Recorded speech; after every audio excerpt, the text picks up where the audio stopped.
Happy New Year. Happy 2026. We are here with a very special guest, somebody in Edmonton that needs zero introduction, completely zero, because he is known for sleeping outside in the cold in minus 50, for working, for talking to everybody who has food to donate, helping people who don't have food, helping people who are outside. He worries a lot about the homeless, more than even the people who have the power to do that. And ladies and gentlemen, we have Daniel, popularly known as Can-Man Dan. Well, it's nice to be here, Franklin. Thanks for coming. I'm so excited. I love this new space, and it's an honor to be here, so thank you. Talking about ArtSphere, you are welcome to ArtSphere. This is Voices of Impact, where we talk about people making impact in the community, voices that are impactful in Edmonton and beyond. And Daniel has been doing a lot of that work. As you can see around here, ArtSphere, we have an event rental space, we have commercial kitchen, we have cafe, we have the new generation content creator and podcast room, and many stuff. So let's get right to it. Daniel, Can-Man Dan, how will you introduce yourself? Well, my name is Daniel Johnstone. A lot of people know me as Can-Man Dan, though. I've been an activist and a philanthropist for 15 years, which is crazy. So a long career. And I'm also the executive director of the Can-Man Dan Foundation, too. Good.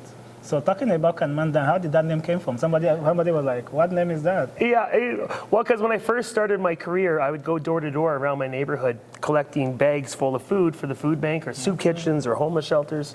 And people would always call me the Can Man because I would have bags full of cans. And then my name was Daniel, so I said, let's call that Dan, Can-Man Dan. And then the rest is history.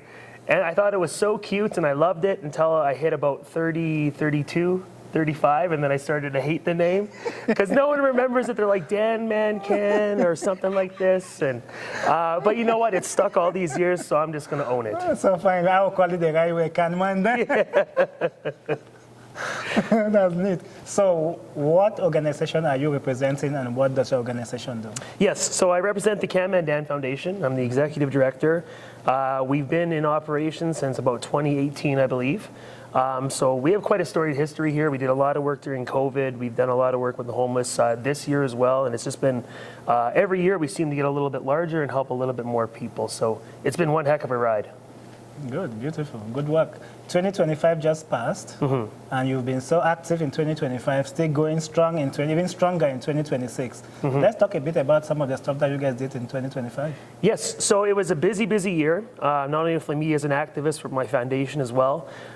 We had a big campaign for the homeless called Time for a Change campaign, because I've been working directly with the homeless for a few years now. And the conditions they live in are terrible. They're awful. And we see a lot of crazy things, a lot of amputations, deaths, burns from tents lighting up and stuff. So I just seen all these different things, and I said, there needs to be a change. There needs to be a change. So I started going to city councilors, MPs, MLAs, anyone that I could find, just to get my voice heard, because they hold all the power, they hold all the change-making authority. And I wanted to get them involved and said, this is a symbol of what the times are right now, and also this is a symbol of leadership as well too.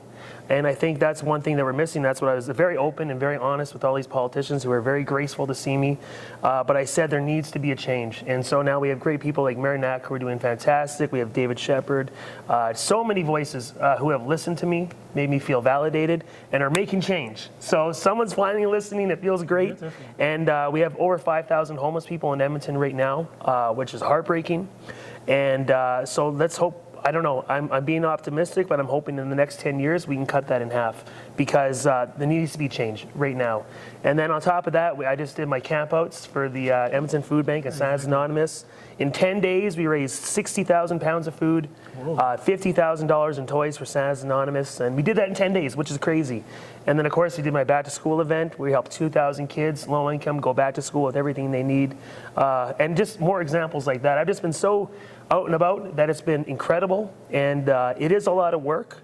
It doesn't pay that great, but man, it keeps me so humble, and it keeps me just driven to continue on going, because there's no shortage of people to help.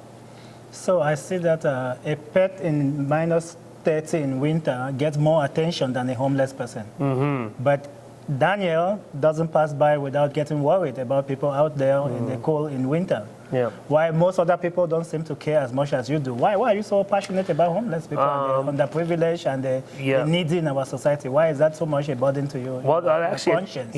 actually, not a lot of people know this, so this is kind of an exclusive for you guys here.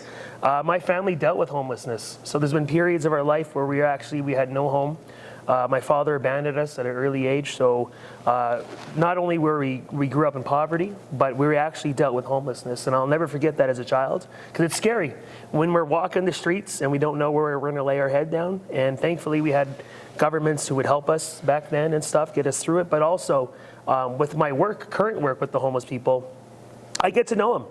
You meet these people, you learn their names, you learn their backstories, and then you find out, oh, now their fingers are amputated, or now they're dead. And it's just like, there's a personal aspect. If I didn't know these people, maybe I wouldn't be so fired up. But the fact that I meet them and talk to them and shake their hands, it hurts and it stings a little bit, right? And you realize how awesome they are and how good they are.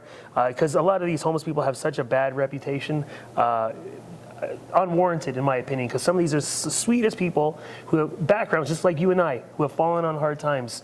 And it could be seniors, it could be single parents, it could be anybody, right? So I don't know, man. I just do what I can to help our homeless community, because not only have I experienced it and it traumatized me, but again, I just meet the people, and to me they're beautiful. And I hate when things happen to people I know and love.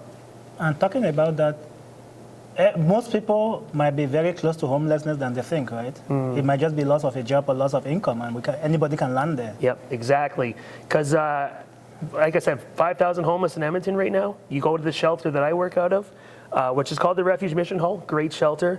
We help hundreds a night, every people. We see seniors. We see kids going through there. Kids, which is crazy. We see college students who have... unfortunately, they couldn't find employment, maybe got addicted to some stuff. Like, there are all sorts of backgrounds and stories in that shelter. And it's not just people who are lazy or addicted. Like, these are everyday people. And I think that's what scares me the most. So, before you talk about thank you all the people who've supported you and your organization throughout 2025, how can people listening help? What can people do to help? Because as you just explained, anybody can be in that situation. Right. Nobody is born destined, or nobody is born wanting to be homeless. It's just a situation that they can't control, right? Well, there's several ways you can help. Number one, go out and write a letter to a politician, schedule a meeting with the politician, keep telling them that this is not okay.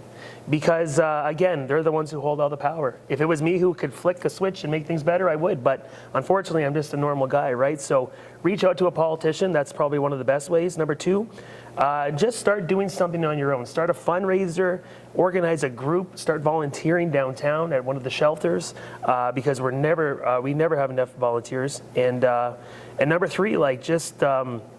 you have so much power inside of you to make change and do good. Take advantage of that, because we need it now in this world more than ever, right? So I'm looking for heroes, because we need them, man. And we have 5,000 people down there. Low-income children, the Edmonton Food Bank right now is helping 40,000 people a month. Half of those are children who have no meal. That's crazy. So there is no shortage of people to help in this city. And I'm just calling on all people to make a difference. Go ahead and do it, because you can do it. So be the next Kanmanda. That's right. Because I'm getting old, man. I need a replacement. Come on. So let's get you the chance to talk to some of the people who've been supportive. Yes. So who you want to thank, or you want to encourage? You know, I have a lot of support from the local community, places like Belmont Sobeys, Southbrook Sobeys, Toys R Us Canada. Oh man, the list goes on and on. I should have thought about some names before I came on here, but seriously, and a lot of my support comes from the everyday person as well.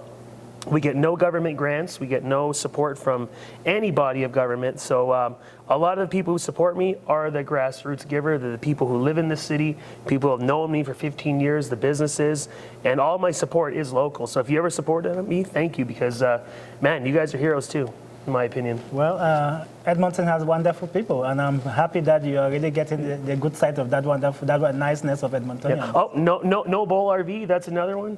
Okay. Shadified, because the back to school thing, the Edmonton's Food Bank. There's so many partners that I can list. Keep going. Because people are doing good work to help people in minus 50. Pipsy is a great one. And again, I don't know, I'm just blanking here. But if I think of some more, I'll let you know. Yeah, just jump in with them. Because if people are helping people out there, 5,000 people. Yeah. in a city of about 1 million people, that's a lot of people. Yeah, no, in the richest countries in the world, we shouldn't be having this situation. Well, you would think not. You think it'd be a lot different. You think we'd be innovating and solving problems around the world. Instead, poverty's getting worse and worse and worse as time goes by, and it's just like, what are we doing, right? So you're in ArtSphere. ArtSphere is the most innovative art space in Edmonton with lots of creative stuff. So you are you're artistic, you do painting, and it's time to show us some art. Sure. This is the segment where we bring the artist and the guest. Because remember, I do abstract art, right? So I don't know if a lot of people are going to necessarily get, oh, was that supposed to come off? Sorry. That's okay, we'll put it back. Sorry about that. There we go.